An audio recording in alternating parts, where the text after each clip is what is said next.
Hello everyone, আসসালামু আলাইকুম। Learn ICT বিডির পক্ষ থেকে নতুন আরেকটি ভিডিওতে সবাইকে স্বাগতম।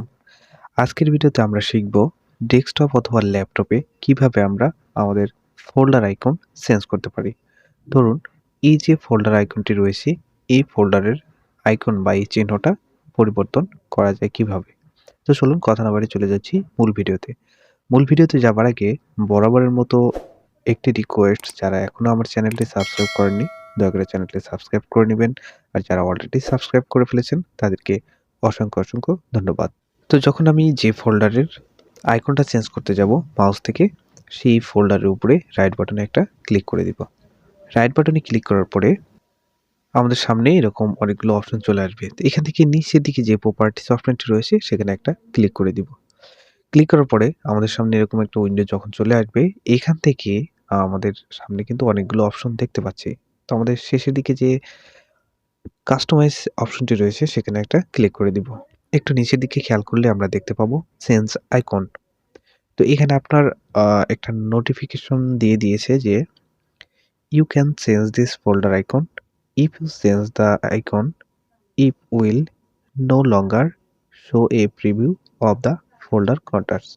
তো এখান থেকে এই চেঞ্জ আইকনে যদি আমরা এটা ক্লিক করে দিই তাহলে আমাদের সামনে এরকম একটা উইন্ডো চলে আসবে যেখানে আমাদের অ্যাভেলেবেল আইকন রয়েছে। চাইলে আমরা এখান থেকে আমাদের ইচ্ছা মতো চয়েস করে যে কোনো একটি আইকন ব্যবহার করতে পারি।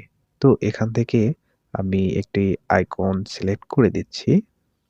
তো ধরুন আমি এই আইকনটি চয়েস করলাম। তো এখানে ক্লিক করে নিচের দিকে যে ওকে অপশনটি রয়েছে সেখানে একটা ক্লিক করে দিব।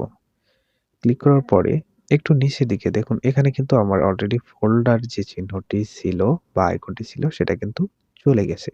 এই অ্যাপ্লাই একটা যদি ক্লিক করে দিই তাহলে উপরের দিকে একটু খেয়াল করুন, আমার যে ফোল্ডারের অলরেডি যে আইকনটা ছিল সেটা কিন্তু রিমুভ হয়ে গেছে।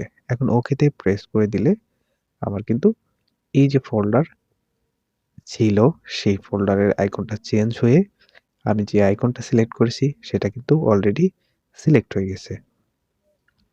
তো চাইলে এভাবে আপনি আপনার ইচ্ছা মতো, আপনার চয়েস মতো যেকোনো আইকন ইউজ করতে পারেন আপনার ডেস্কটপে অথবা ল্যাপটপে।